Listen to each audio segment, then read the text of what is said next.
And we are live, and we are back with the one and only, the wonderful Katie Andrews, who's here with yet another crazy idea for a story that I just can't wait till it comes out so I can read it immediately. Katie, how are you doing? I'm doing good. It is a balmy 70-ish degrees here, so it's Where fall are you? fall. I'm in Georgia. Oh, right. It's Okay. it's so it's in the 50s at night, but it's in the 80s during the day. So we don't know what's going on.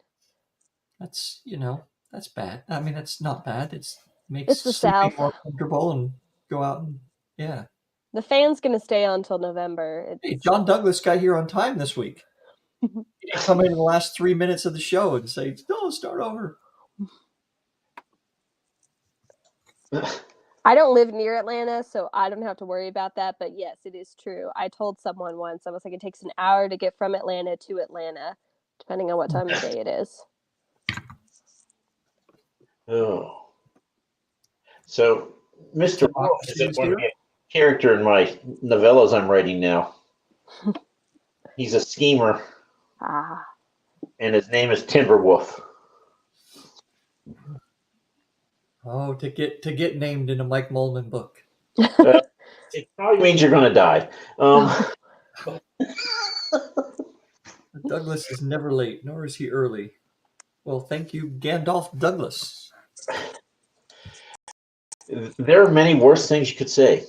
Yeah, But you know what we should probably do? We should probably talk about Katie's work. Well, I mean, it is early. We're only a minute 41 into this. We don't usually get to someone's book until about 40 minutes into it. So that would be an interesting departure for us. So Katie, tell us how you decided to write a series of novellas about cowboys with six shooters riding dragons, because I'm there for that. So it started in college. I think it was about 2018, 2019. I was in a group of writer friends, and we were just talking about fun ideas. I was like, cowboys and dragons sounds really fun. Because I think I had seen a photo somewhere of like cowboys and dinosaurs. I was like, that's cool, but where are the dragons? And I didn't even know fantasy western was a thing at that point. So I was like, let's try that. So I started it in 2019. I got 15 pages in, and then I stopped. And I'm like, we'll get back to it. And then after I published Hills of Heather and Bone, I'm like, we're going to come back to this, and really just expanded the world, added a lot of stuff in. There's magic. There's just as a fun world to write in. And then I was like, well, I'm going to actually try for a novella, because I've not written a novella. And the last time I said I was going to write a novella, it was a full-length novel. So, like, we're going to just do this.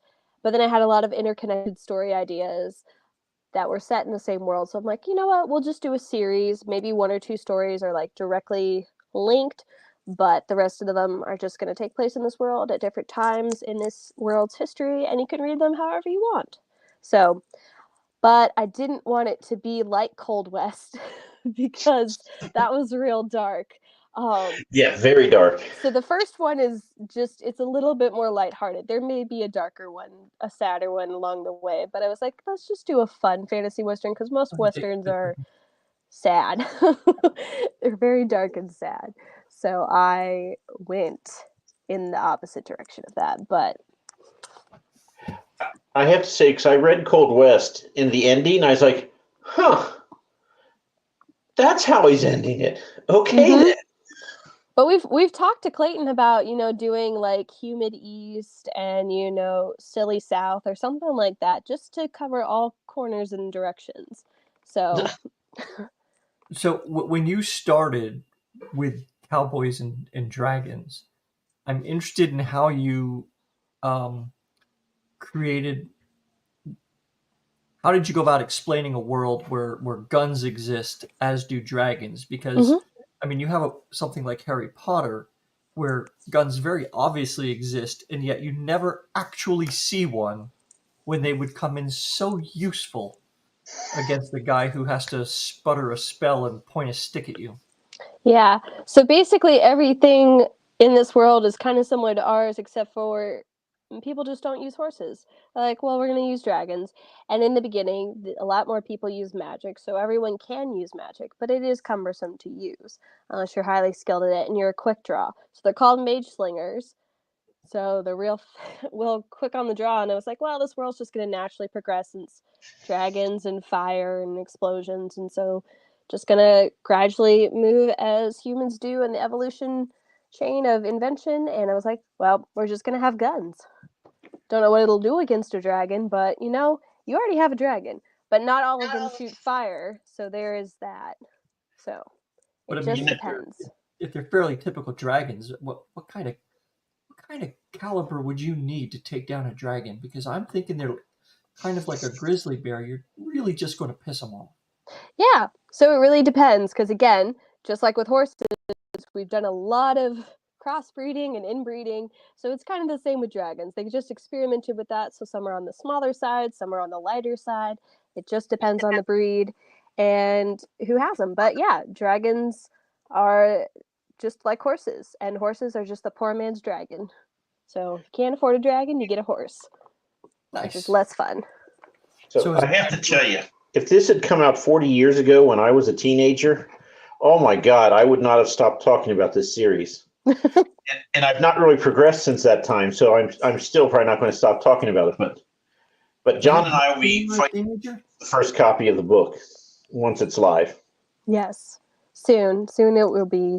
But yeah, no, I'm really excited for it because I hadn't written a dragon story, and I was like, we also want to cover that too. Yes, there are horses. They're just more like ground workforce. So they're very blue collar beasts of burden. Yeah, sometimes used for other things, but just they're there. So do they play like dragon polo? I hadn't thought of that because I do want to introduce a rodeo at some point. So I'm like, we're gonna play around with that, just for fun. But there's a lot of cool creatures in this world, so it's not the hard part about calling it a Western is because it's not based out of the Americas, but it is influenced by the Americas. So that's where it's kind of weird because I was like, well, the the real life West was a very complicated place, and we don't want to go into that and all that history. So we're just going to do a secondary world that feels like the West.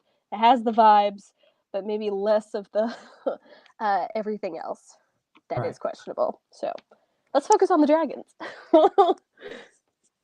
No, that's. I mean, they still can fly, right?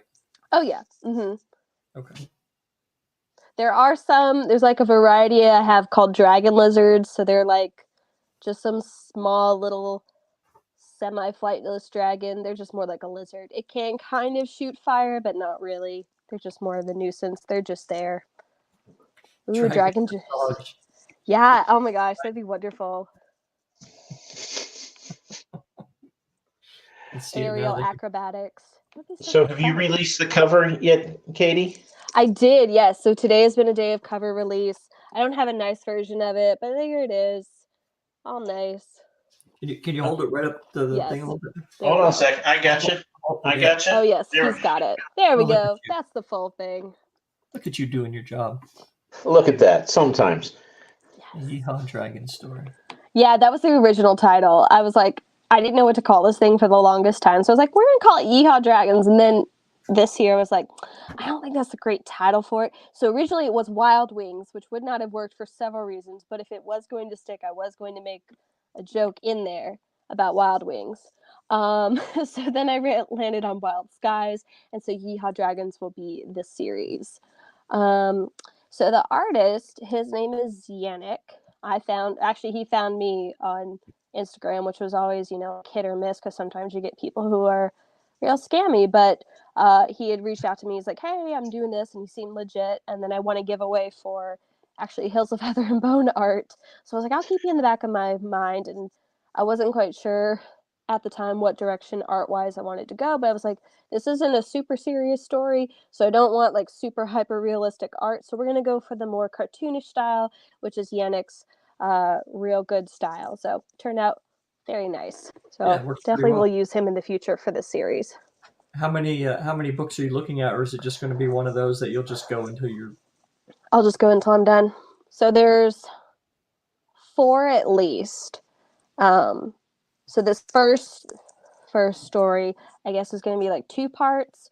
not really a spoiler. And then the rest of them will just probably not be really connected, except for maybe minor references to other stories. But the world's going to be the same. So how now you were in Spiffbo this year, and you were a Last year. finalist in that last year. Yes, How, I was like, I don't think I entered this year. How did that change your life, being a finalist in Spiffbo? It definitely got more eyes on my books and me as a person, which is both terrifying and exciting. So I'm like, oh, people actually care about what I write now. So either I can write what I want, or I have to still follow expectations. But my goal is to just write in kind of whatever genre I want to write. So there is no expectation, I guess. So you're not locking yourself into fantasy or anything like that? I mean, I do like fantasy, but I like the different subgenres. So like fantasy Western, I was like, that's super cool. That's a really fun genre that I've only read a couple books in, but it's on the rise and there's so much you can do with it. But really just exploring as much fantasy, but eventually I want to do a sci-fi something. I want to do maybe a murder mystery. I don't know. We'll see. I have to finish the trilogy that I originally started with, though. That apparently is important to do. Mm-hmm. It depends how many people have read the first two, I guess. Right? That is true. That is true. It's a good problem to have, because the alternate problem is, no, I really don't need to finish my series because nobody's waiting for it. Yeah, I mean, I've had a couple people who have asked me, they're like, when's book two? When's book two? And I'm like, well, yes, I gotta write it because people keep asking. And I don't have a good answer, except for it'll come out when it comes out. No, Tim. Rose camera keeps freezing in all sorts of fun play time, so somebody needs to take screenshots of this. Of course, when I want it to freeze, it won't, and now it does. So it's been messing with it for 30 minutes. I don't know. No. So when you say you want to finish your series, that's the Grins and the Assassin. Yes. My Grinning Assassin trilogy. That will just be a trilogy because that's a lot of work. And is Heather and Bone, is that a standalone, or is that going to be the first of something? Currently, it should just be a standalone. I may do a prequel novel for that core story, but I may just do a lot of short stories in the world too, just because it's a fun world. And then also people were like, "Are you going to write more books in the series?" I was like, "I didn't plan on it." The one time I planned to write a standalone, and everyone's like, "We need more." I'm like, oh, "Thanks, wasn't the plan." You can't enter that in Spiffbo if you write a sequel, so Yeah. Other than the writing, what takes up your day? So I work at a horse vet in the admin department. So that does take up most of my time. And then I do for a minute. Sorry. Oh no, I'm so sorry, people. Rose abandoning us.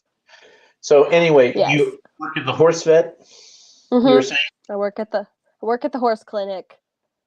Do that. That's my 9-ish to 5-ish. So when we talked earlier this year, you do not own any horses, correct? No, I learned very early on I will never own a horse. They are beautiful creatures, but very expensive, and a lot of things can go wrong that I'm not prepared for.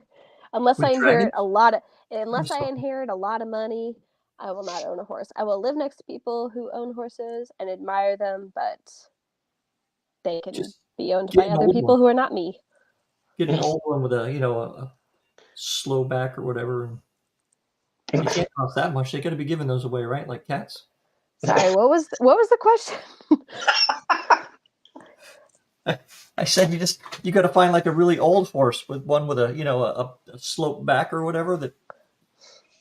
I'm sure. But that sounds like medical costs. They need their back to not be super slow. Again, I see the vet bills. I write up some of these vet bills, and a lot of them, when they have back problems, I'm like, well, that's bad. So. Yeah. Unless you're the vet, then it's good. Yes. I mean, it's a necessary, unfortunate thing is something goes wrong with the horse. You need someone to fix it. So it's good and bad. I'm very happy at times that, while my wife and I can appreciate horses, we've never felt the gnawing need to own a horse. Right? As people would say, could you ever truly own a horse? Yes. Okay, we've never felt the need to have a horse around our place, feed it, bed it, take care of it, do every damn thing for it, but not own it. So, yeah, okay. And again, it's not like a cat or a dog where it's like, I can just buy this pre-made food and dump it in its bowl and it'll be fine. It's like they have specialized diets. That's a lot. Yeah. I'm going to admit something I probably shouldn't admit. So we lived in Alaska once, and we were getting ready to move to the UK.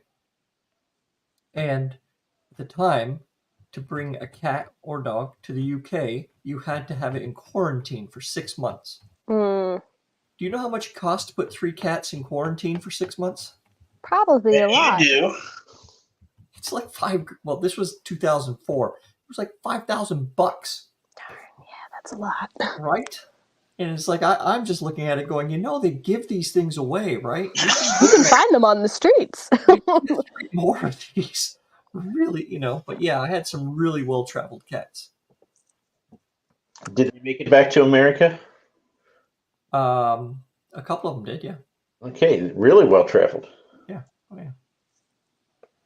Their little kitty passport all mapped out. Yep. Don't know what the horses eat. Probably whatever is good for them and not whatever we're trying to feed them, which is probably not as good. So wild horses are better because they can kind of self-regulate and manage. Meanwhile, domesticated horses, I think, are poorly designed. A lot of them are. So some horses are just broken, unfortunately. But I love them. They're fun. And it's never a dull moment. Just imagine if it was dragons. Exactly. That's why I'm like, we're going to do dragons. Because it can fly. What kid are you going to get to do that barn? Right? I don't know. It's like, I'm not doing that.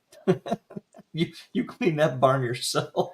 There are dragon keepers, and there's like the dragon ranchers. They know what they're doing. So, are there dragon vets? Not yet, but I have thought about that. I was like, I could do that. Like, oh my gosh, I'm blanking on the thing. You could make it like one of those really bad Christmas movies where there's the woman dragon racer. And she has to go back home for Christmas, but she doesn't really want to go back home because that's not really her vibe. And she goes back and she finds the young veterinarian who she knew in high school. Ah, yes. Oh, there it is. To actually write a romantasy. They'll make a movie out of that too. Mm-hmm. And I'll watch it. It's fantasy. Anything's better with a dragon in it, honestly, or some fantasy creature. See, now I just see your vet like cleaning the teeth, so they're like in the dragon's mouth, and they're sitting there polishing each tooth one at a time. Yeah, with like a big old broom. But I imagine they're more like sharks, where the teeth just kind of fall out, and they're just kind of constantly getting them back. I don't know. With all that fire damage. Yeah, right. Fire damage. Fire damage, yeah. Well, it's actually it's the riding gear you have to worry about, because again, they're scales, so you can't just put your leg against that, because that'll probably be bad. So a lot of upkeep. So Dan was late to the show, so Dragon Rodeos? I'm thinking about it. One book. I don't know yet. Which one yet? Yeah, look at that. Sebastian's here. That's who I was talking to on the phone. So, Katie, I'm just going to do a little plug for Sebastian here real quick.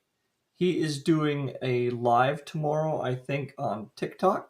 Mm-hmm. So if anybody out there wants to learn a little something about TikTok and how to use that platform, Sebastian will hook you up. Sebastian, if you want to put in a link to your channel, go ahead and do that in the comments, please, and let us know what time that show is going to be. I found the algorithm gave me his channel today, and I saw one of Mike's books up behind him on a picture there, so I said I'll have to watch this for a little bit, see what kind of nonsense he's talking about, Mike. And it's definitely nonsense. But that's the way we like Mike up with a TikTok channel too.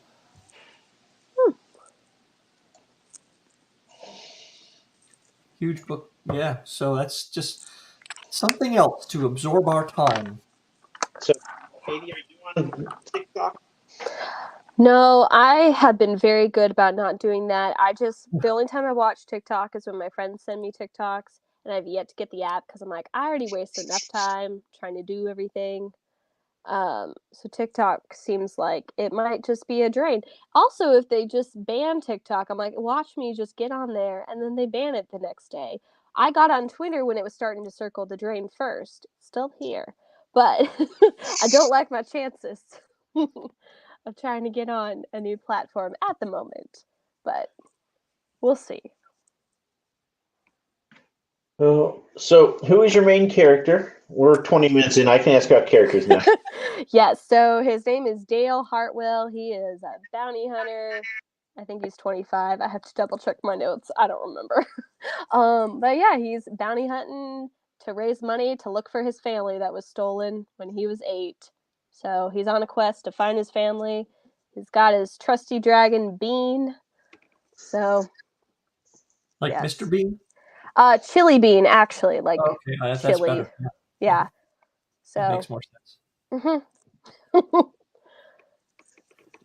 So now I'm wondering, is there like a Scotch Bonnet, a dragon named Scotch Bonnet, or Ghost Reaper, or Carolina Reaper? Or... There should be, but this one, I mean, they've had fun with some of the dragon names, so I can get more creative. Because again, working at a vet, you see all the weird horse names. I'm like, I don't know why this is a registered name for a horse. It's like it's 16 words long. It does not need to be that long. And then they call it something like Tim. So they call me Tim. It's just Bob or Horse. Horse is my favorite one. Are dragons in this world like kind of sentient, intelligent creatures? Mm-hmm. So I kind of borrowed. Give themselves their own names? Yeah. So the older a dragon gets, the more sentient it gets, and it does bond with like the rider. They can't talk per se, but they'll have like kind of a mental bond with their riders. And again, these dragons don't live like super long, maybe a couple 100 years. But it's not like if the rider dies, the dragon dies. It's more of just like, hey, we're bonded. And they can kind of communicate through feelings and emotions. So kind of borrow that from the dragon mage with just a little less definition to it. But yes, they do respond to their names. So can a dragon be bonded to more than one human over the course of its life? Yeah, I was kind of just borrowing the same thing of like, when you have a dog that really likes you, it may also like someone else a lot too. And since the dragons do live a little bit longer, they may just have other riders. So it's more of just like, hey, you're close to me, so I'm going to communicate with you more than maybe someone else. But if that person's no longer there, they can definitely bond with another person. See, I'm seeing this in my head, and I'm thinking, wow, they'd be like barnstorming shows like they used to have in the early 1900s with biplanes and stuff. Mm-hmm. You get some enterprising young cowboy out there and say, let's just fly this dragon through barn doors and over fields and stuff. Oh, absolutely. Use them to round up cows. Right? Yeah. There you go. And barbecue them. And barbecue, yes. But again, it depends on the dragon. So it's called sparking. So not every dragon sparks like super like early. It takes a little bit as they mature. So it just depends on the dragon breed. Some spark, some don't. So you never know what you're gonna get. Now, are there like horses? You would have war horses. Mm-hmm. Are there dragons bred for that as well? So technically, in this world right now, there's not been a major war, but definitely in the history of this land, there have been wars and dragons bred for war. So somewhere along the line, I want to explore that a little bit more and show what that might have been like. But definitely early on in this world's history, militaristic dragons are a huge thing. So yeah, definitely war dragons. Oh, here we go. Ah. All right. It does not, unfortunately. Not yet. Not yet. Maybe later. Much later. When Tim starts writing fan fic. Different species? Mm-hmm. So I made up species. I did not. I will have a book that will poke fun at this. I did not differentiate between wyverns and drakes and whatever nonsense that is. The dragons have the amount of legs that they have, and they will be called dragons. Yes, they all come from the same. They are all dragons. So, but there are Uh-oh. different species depending on like size and shape and what they do. But they're also mixed breeds, just like a mutt. So. So quick, somebody put that on Twitter. Katie Andrews says dragons can have however many legs they want to have. In this series, they can. In other ones, I will be, I will be more like defined in the definition of what a dragon is. So, when writing yes, it's dragon inclusivity. That is what it is. When writing a story like this, and being that they're short stories and you're trying to have fun with them and everything, do you ever want to take the opportunity to kind of poke fun at other movies and stuff out there, like, and have a dragon with a donkey mate with a Scottish accent? You know, I did think about that. Probably not in this series. Maybe later when I have millions and I am Brandon Sanderson level and whatever I write will be bought by someone. So you should do it now because no one will sue you. This is true. But I'm going to wait on that. And if they do sue you, think of the publicity. This is true, but I think I might also die of shame. Now's your chance. Right now. I don't like my chances. Oh, goodness. Maybe I'll put it in the story file. I will write it. I don't know if I'll publish it. Maybe it'll just end up on like fanfiction.net or something. It'll be free license. So yeah, the way you describe these, I'm thinking of dragons as being kind of like dogs, and they can hear their name if they want to, or they can completely ignore you, and just like a horse. Yep. What do you throw a dragon for a treat, though? It depends. So you could throw them a bone. I'm making them. They will eat just everything. They aren't too picky. I mean, the bean eats chili, so he does like other foods that are not just straight up meat. So this is how he got his name. It's not a spoiler. A dragon eating chili. Does he use a spoon? No, he got a real long tongue. I can picture a Disney-fied dragon sitting there with a little bowl. And yeah. Just, kind of later fan art. Mm-hmm. We'll do that later. Yes, I happen to have a spoon here. Don't judge. Have you happened to read Laura Huey's book, Dragon Sovereign, I think it is? I have it on my TBR, but I want to read it. That dragon makes soup. I love it. Yeah, so. Mine don't do that yet, so. And then he automatically heat it up himself, so yeah, it's very convenient. Exactly. How do they tell if it's too hot? I have a question for you about your first series.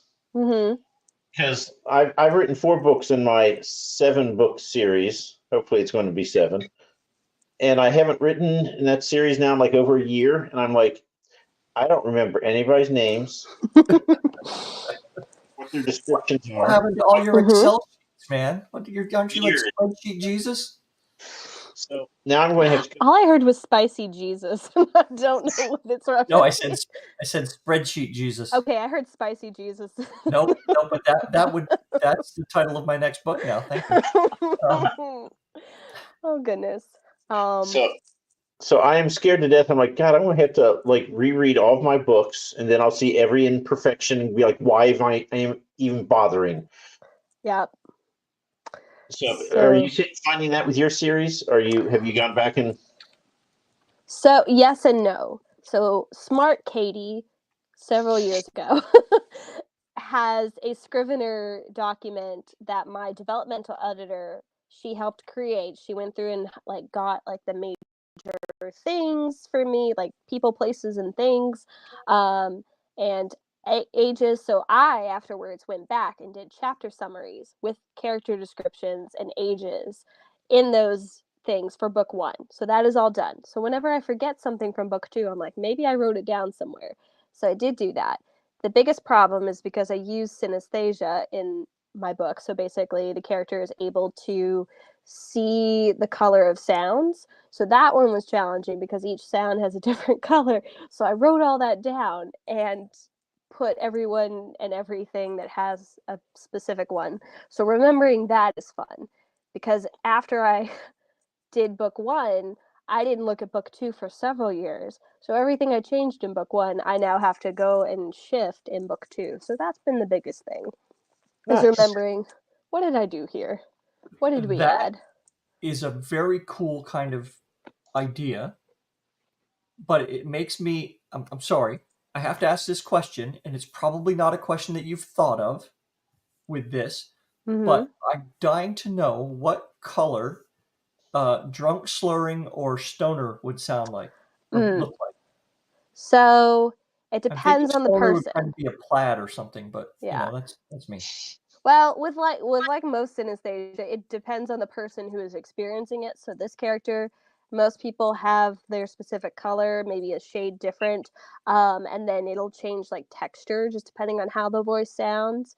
So it really just depends. So I would imagine slurring is really a soupy kind of shape that comes out. That's a good answer. And it's related to food. Yes. Did you not eat dinner yet, Mike? I mean, if you think about it, alcohol is made from a lot of soup ingredients. You got barley, you heat that up, you can put that in soup. Oats. That's right, and that's a I know, wait, food. I don't think anything's made from oats. Hold on. So, Ro, if you remember from when we interviewed all the Spiffbo Night authors, and we asked every single one of them, what do you talk about in your private chat? And they all said recipes. Oh, food, right, yeah. So, before the show, we were watching the Great British Baking Show. So that is very good. Highly recommend.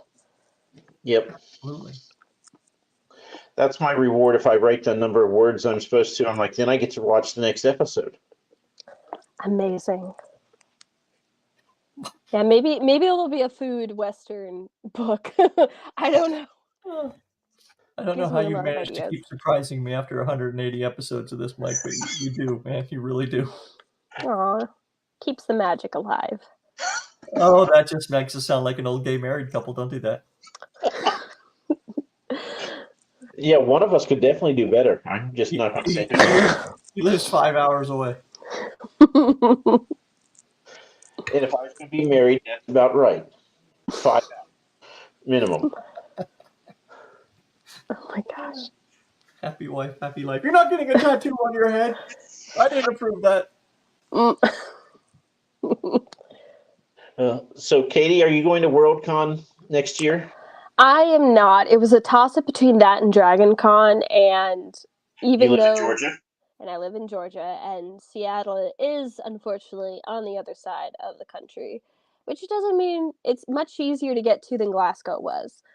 But DragonCon's only 45 minutes from me, so all I have to do is drive and then buy my ticket, and not airfare. So DragonCon it is, and I have my writers group goes every year, and so we were talking about maybe doing panels. I don't know what we would talk about. My biggest fear is I would end up on a panel that I know nothing about, and it would be real bad.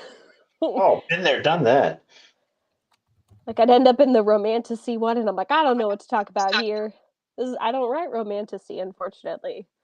So I was on a panel once with why do men write such bad women characters or something, and I was the only male on the panel. And I was like, hi everyone. Yes.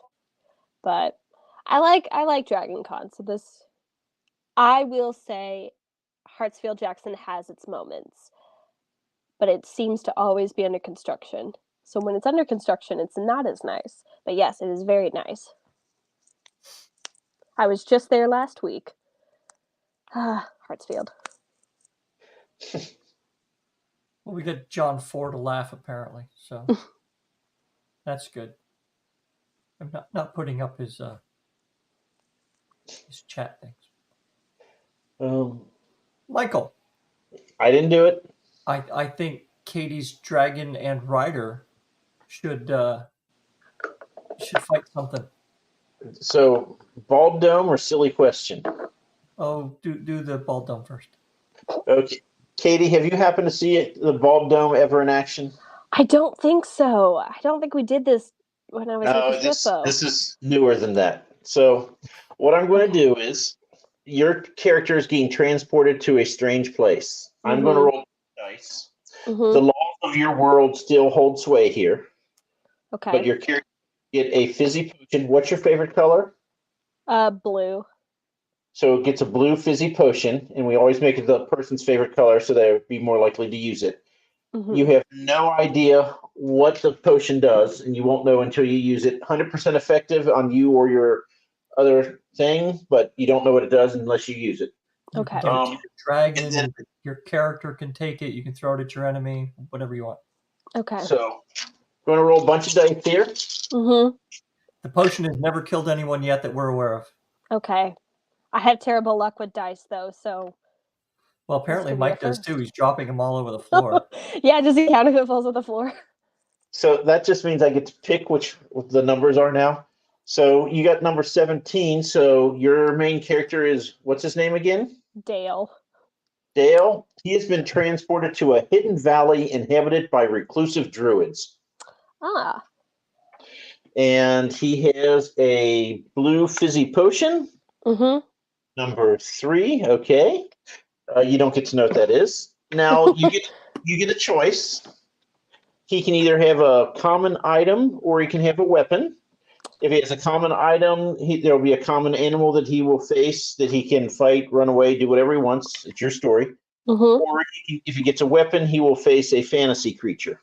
Okay. So your choice, regular item or weapon. You don't get to know what they are until after you pick. Because Dale's a practical man, so weapon it is. Okay, so instead of getting 20 feet of rope, he gets 19. He gets a quarterstaff, which is fair for you druids. Amazing.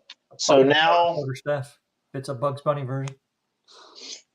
Sorry. So instead of facing a hippopotamus at the druid camp, he now faces 7. What is a 7? A spectral wraith with his quarterstaff and his blue fizzy potion. Yeah. What happens with Dale? He sees the spectral wraith. Tell us what happens. I mean, let's think. He's not the brightest guy. I'm gonna say that. He probably. I'm sorry, Katie. That seems to be something a lot of people kind of have. Their main characters are kind of dim. Because I don't like writing smart characters, because then I have to go be smart. I have to go look up that things. Makes sense. That's so fair. Dale is a good guy. He's just not the brightest. He's he's gonna drink that potion. He's not sure what's gonna happen, but he's gonna drink it. It is a potion of strength. It increases his physical strength for 10 minutes. 10 minutes against a wraith. Spectral wraith. Yes. And he has so all right. He picks up his dragon and throws it at the wraith. Yes. Wait, did the dragon come with him? Was that part of it? Can he summon the dragons? I mean, technically the dragon's just always there, but Accio dragon. So how would the druids react if the dragon came and started like burning down the forest to get rid of this wraith? Who cares? Just eat them. Yeah. Shit what the druids say. They're freaking druids, man. I feel like, though, Dale at this point would be like, maybe I can't fight this. He would probably try and hit it with the stick, and that would not work. So he would probably get on the dragon and run away. Okay. Because that's more. Run away. Fly Baby away. Robin, run away. So he may be dim, but he's not that dim because he knows. Hey, he gets survival. Yeah. Okay. I like it. What was it Jack Sparrow said? We fight to run away. You know, it works, right? I mean, it does. And can the wraith fly? We don't know. Cowardice is an option that people don't often choose. There's nothing wrong with that in this particular setting. He's It would got to make a find. very He boring has book. to find his parents, so he knows this is the end goal. This wreath is okay. We're not going to deal with this. So Dale looks down and said, "Let the druids deal with this freaking thing. yeah, You don't need this. I'm out." because what wasn't specified is if the wraith was attacking the druids or if the druids summoned the wraith. Either way, So- it doesn't seem like a great. That's a fair point. Then you could just Mhm. try taking out all the druids first to see if. I don't know if he would do mass murder for sure. It depends. Have you ever thought of naming your dragon Chip? You know, I did think about that, but I liked Bean better. It was there. Oh no, Bean is a better. It is a better. Bean is name. better. Absolutely. Next dragon, I will name it Chip, and then maybe Let's have go someone with named Dale. Dale. Yeah, Yeah. there'll be 2 dragons. They'll be Okay. siblings, Chip and Dale. And then Alvin, Simon, Theodore. Yeah, we can. If that doesn't get a call from Disney, They'll the also other have things lovely will be- furniture to go along with it. What's that now? Chip and Dale furniture. Oh right, of course, duh. You were thinking of the chipmunks. I was thinking of the furniture. That's right. Yeah. But I think both would work. So you're releasing your book today? No, next no. No, next month, hopefully. I thought this was a book launch thing, man. This was a cover launch. Oh, see. But it has launched the book in a way. So So do you have the pre-order is not up yet?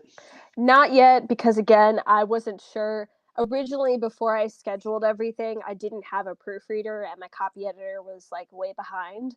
So I was a little bit worried that it wouldn't come out and then I would have to push the date just because I don't know. Just the last time I set up something, it kind of backfired. So I was like, we're going to wait till we have all the ducks in a row, specifically the proofreader, to do final edits.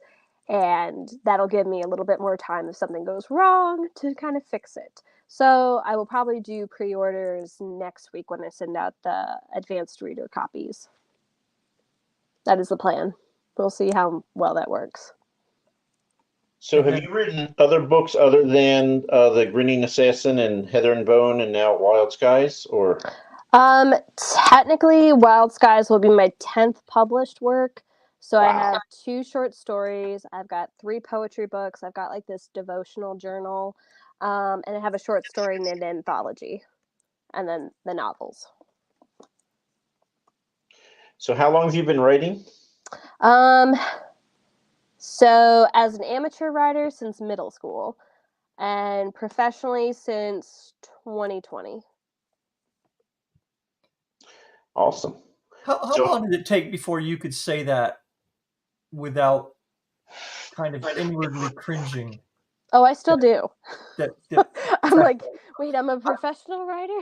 I've been getting paid for writing in one form or another since I was 18, and I still wouldn't be able to say that with a hint of a straight face. Well, and then my friends always remind me when I say, "Oh yeah, I'm an author or I write." They're like, "No, you're a published author." I'm like, "You're right. I have published things." It's always good to have friends that keep you humble. It is. Like, thank you. Easy there, girl. Get ahead of yourself. Yes. So did you ever think about being traditionally published, or did you just want to self-publish, or did they agent you, or tell us about this? So I originally did querying. I did the whole looking for an agent, writing all the letters. I think I sent out about like 60 or so at one point. This was, I think, 2017, 2018. So then I was like, I'd heard about self-publishing because I'm an English major, so they talk about it. We had people come in and talk about it, and I knew like 1 or 2 people who had self-published. So I'd heard about it, and at first I was like, that's a lot of work. That seems like, I don't know, because I hadn't read any self-published, and I didn't know much about it. So let's see, timeline of things. It was 2019. I'd stopped querying and sending agent stuff. I was like, okay, I'm going to actually get a developmental editor, see if the story is actually as good as I think it is. It needed a lot of work, so I was like, okay, fair. I understand why the agents weren't getting back to me. That's valid. And so I was like, okay, let's see if we can just self-publish this. because I had a clear idea of what I wanted the cover to look like. I had editor friends, so I was like, okay, I know people who can edit and they're good at it. So I was like, let's just try this. And then I published poetry first because that was easier, just to kind of ease in to the self-publishing world. And then 2021, I decided to actually do my fantasy novel since it had been 10 years of writing. And I was like, we'll just, put that out in the world, see if it's any good. And then it got semi-finalist the next year in SPIFBO. So I was like, okay, we can do something. Definitely learned a lot. It actually turns 3 years old tomorrow.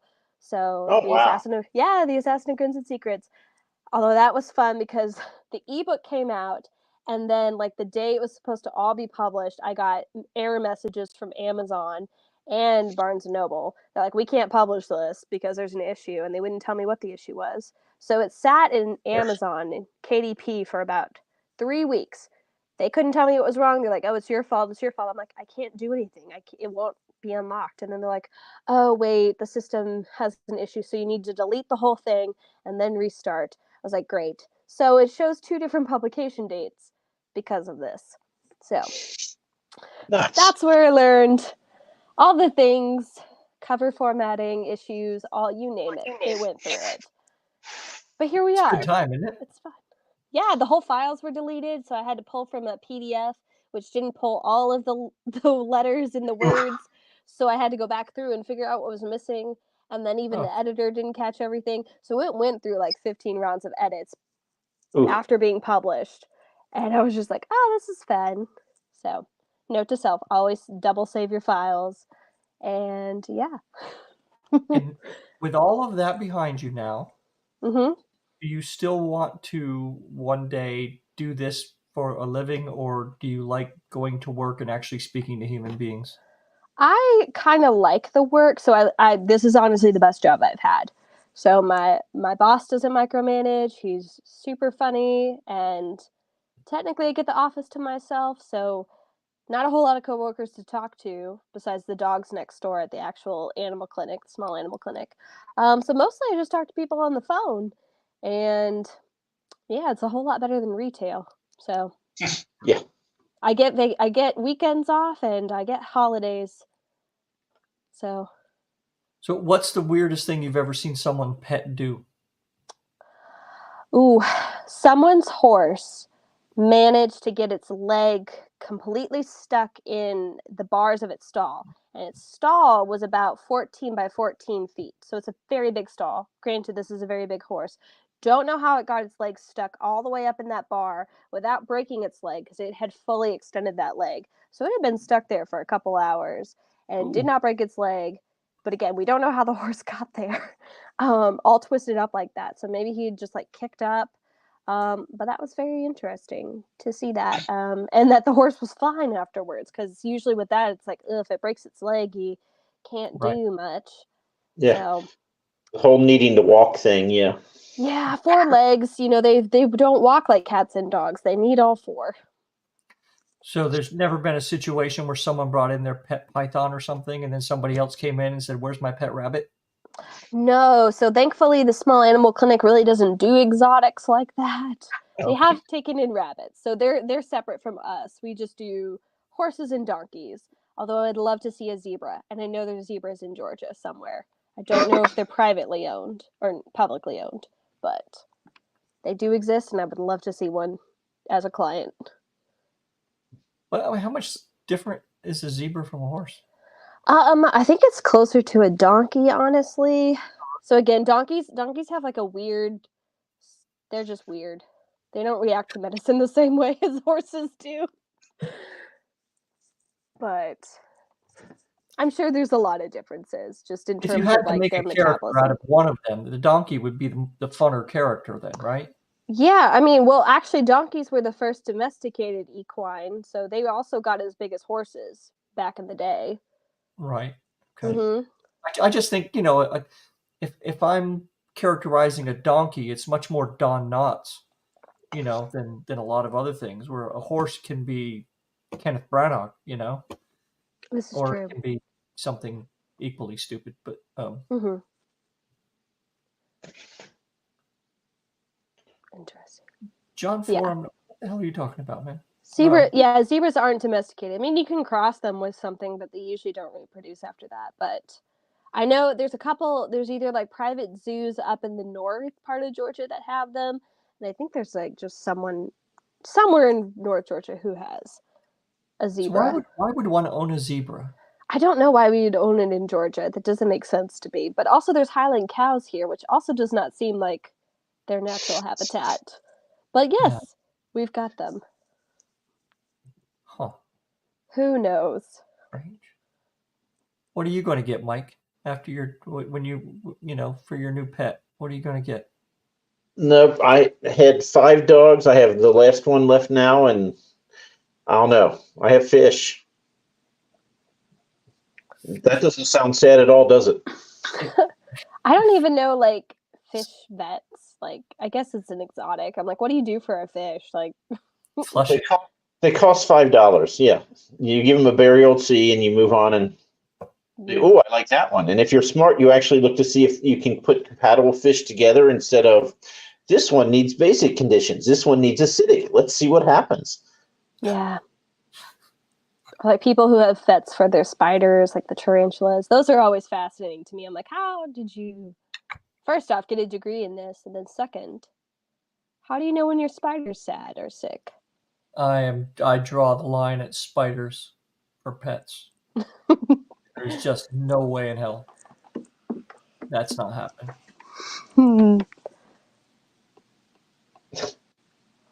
You got to get out more, EL. So, what is the next book or thing that's going to come out from Katie Andrews and be published after Wild Skies? Book 2 of the Grinning Assassins trilogy. I'm naming it and claiming it. Guaranteed to happen. According to the Goodreads, it says 2025. When in 2025, we don't know, but it'll be 2025. So this sounds so much like a Texas thing. Yeah. I thought it was Australia for a moment. I was like, that makes more sense, but Texas tracks. No.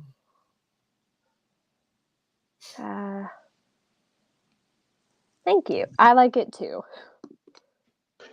Book 2 is called The Woman of Steel and Scars. So they're long titles. So definitely a fantasy writer.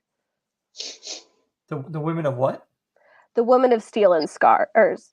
Yeah, Steel and Scars. SEAL? Like, or seal? No, steel. Steel is in like a blade, like. Oh, steel. Sorry. Yeah, sorry. Yeah, seals would be fun. I'll do that though as the fake title next time. Because Amazon for my first book, it kept doing the Assassin of Grains and Secrets, like, barley. So I did that as a meme. I was like, she fashions a knife out of bread. The carbs are what kills. So yeah, it's the next book the second book's gonna have seals in it, and I love it. Excellent. Yes. Seal gang. Mm-hmm. Seals are scary. So, Katie, I'm going to ask, and feel free to say no, but please don't. Okay. Well, you're selling it, man. You should sell religion door to door because you. Would you like to be on an episode of Creature Creation? That sounds fun. Honestly, I don't know anything about it, but if it's what I think it is, and I hope it is what I think it is, and not something else, it sounds fun. I get 4 writers, or usually 4 writers, and a booktuber together, and then we get some prompts. They have to make a creature. Then I throw monkey wrenches at them, so they have to try to change it to fit the prompts. Okay. And I get really, really weird creatures, and I have the guy who does my book covers draw them afterwards. So, ooh, that's fun. What I want to know is Gator Dragon, yes. You said, I hope it's what I think it is and not what I think it is. What was the not that you thought it might be? Because I don't know. I don't know. It probably just, if it's anything not what I was thinking it was, which it was what I thought it was, I would have been real worried.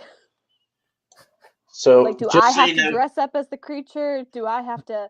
Yes, I would love to do like a swamp fantasy. Just swamp creatures are weird. So these are the first 4 creatures that have been done.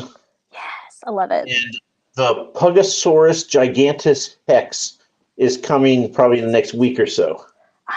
This is so And the one in exciting. the upper right is actually life size. Aw, it's so tiny. I don't know what it is. At first I thought it was the skull. I was like, oh, it's dead. So it was originally a tadpole that lived in the desert, and it's naturally aggressive to anything it sees. And then we got now you have to add a clamshell. So that's like the one pseudo foot that it moves in the desert, and it hoards teeth. The sandbony. That's fun. I like that though. Because, I mean, think about it. With Arrakis, it's like we've just got the giant worms. I've yet to see any other fauna on Arrakis. I'm like, there has to be something else besides birds and the sandworm. Like, you have a lot you could do there. Okay, so Katie, now that you've said yes, and I'm putting that down as a hard yes for January. Okay. Because I have this November and December already, but amazing. It's mostly men who do this, and I want to have an all-female edition, so I need you to round up 3 other people who are willing to do this with you. I can think of a couple people. Now, please go do more of my work, is what Mike just asked you. I can find some people. Okay, I figured you would be okay with that. And you said what were the parameters? 2 booktubers and a writer, or what was the ratio? They have to be drawing breath during the time frame of the show. Okay, so people who are alive. Really, okay. Well, that does not narrow down the pool, but those, yes, actually, those were the people I was kind of thinking of. Tori especially. So, I'll ask Tori. Awesome. So, I'll ask one other person. We typically it's mostly men. I'm like, I bet you women are creative too, since there's just as many women authors as there are male. But I don't know. I don't think we're creative. We don't write books. It just comes into being. I don't know about you guys. You just add flour and mix in water and it's a book. Isn't that how you do it? That's how I've been doing it. Is that wrong? Shit, that explains a lot. Ugh. So cool. I have my January all done now. Yeah. It's kind of It'll be so much fun. That's I feel bad for you now, Mike. So I have one more question for you, programming wise. The Justin who we had on Tuesday, he had mentioned something where he's like, do you guys do that? Like where you give like 2 sentences of your book and then the next writer has to finish the paragraph and they have no idea what you wrote? And I was like, wait a second, they're figuring out programming for us. And he's like, I'll totally do that if you do that. I'm like, sure. How do we make this work? That's like what we used to do in elementary school, where someone next to you would write 2 sentences and then you just pass it around. And then by the time it gets back to the person who wrote it, it's like, what is this? That's how sophisticated we are here. When they used to do that to you in school, were you the kid who purposely made up something just entirely random because you knew what they were trying to do? I think I was always creative as a child. So I'm like, let's just do something fun, like aliens. And maybe it was something harmless, like Billy got up in the morning and went outside. So it's like, it's the possibilities are endless for that. Oh, well, you'll be surprised to know that going to Catholic school for 12 years, we never did anything fun and exciting like that. See, that's where it's different. I never went to Catholic school. Yeah. So that seems to be the common. That seems to be something. Yeah, you missed out. Sure. Uh-huh. Oh. So, Grins and Secrets, or what? Steel and Scars is next. Yeah, Seals, Art, and Scars. Yes, that's book 2. And Creature Creation in January. I'll get you the date. Don't worry. It's usually the 3rd Monday. Mm-hmm. I do also have some cozy fantasy short stories I would like to get out next year. So those are drafted. So if all else fails, those will come out. Ro is just stuck in a state of perpetual happiness. Yeah, right. It's kind of odd that people think that if Ro is smiling for more than 10 seconds, either like the tech is just gone or there's something wrong with me. He's having a stroke. Quick, help him. Oh, So yes, this is the website. You all need to go there. Where can people sign up? Can they sign up for ARC readers, or is that past? No, it'll still be going on. I actually have a fun little graphic that I will post later in the week. I worked very hard on it. So yes, ARC signups can be found in my link tree, which is on my Instagram or any of my socials. I will add a page for Wild Skies on my website when I have time to fiddle around with that, because boy, when you have to update your website, it's always a joy. Right? It's one of the funnest things ever. I'm like, darn, I have to show people I wrote stuff. But yes, ARC signups are available. Okay, well, I think John and I are both going to sign up for ARCs then. Yay! They should be formatted by next week. So Awesome. Ro, is there anything that I missed that we should ask her about? No, but I do want to put in a plug, if I can make my camera work real quick. Has nothing to do with writing or anything else. But go vote. Yeah, I voted today as well. Open voting available now. Go get her done. I'm going tomorrow. So. Yeehaw. Yep. And remember, let the best dragon win. Yes. So now, no, I'm not going to ask you if you have any orange dragons. We're just not going to go down that path. Nope, that's not. Not in this book. No, there is a yellow and blue one, but I don't know what that means. He's Ukrainian. Yep, that's it. It's, I mean, yellow and blue. It's the flag, right? Yeah. Yeah. There's not a red or blue, not a red, white, and blue one. So. Yes. All right. Oh well. On that note. Well, Katie, thank you for spending over an hour of your time with us. Absolutely. You question your sanity when you do things like this, but thank you. An hour that could have been spent doing almost anything else that would have been more valuable for you than this. It's so fun, though. It. Thank you for having me. And when you do put out a new book, remember us, or if you put out a new cover, and I'll make sure it's not on the thumbnail early. Yes. Share with us on X. And folks in the chat, thank you very much. And go check out Katie at, I had it up there, keandrews.org, I believe it is. That is right. Official.orging it. I know, I'm official. Right. And before you all go, let me just tell you, tomorrow we have an interview with Ali Arditi. If you ever thought there need to be more people who are going to spend a couple decades to create their world in multiple languages before they publish, well, we have another Englishman who is doing just that, and we will be talking to him tomorrow. Is he English or Scottish? I don't know. Like, it matters. This country's a It will to him. I tell you what, if he's a Scot, it will freaking matter. That is true. The Scots do not like to be confused for the English or the Irish. So does that mean or the Welsh.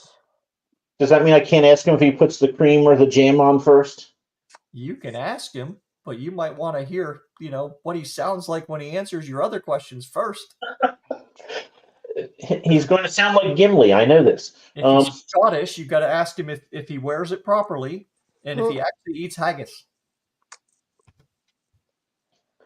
Okay, then. Well, that is tomorrow at noon, everyone. Eastern time, at least, or whatever time it is in your neck of the woods. I thought you said your world. It's whatever time you want it to be.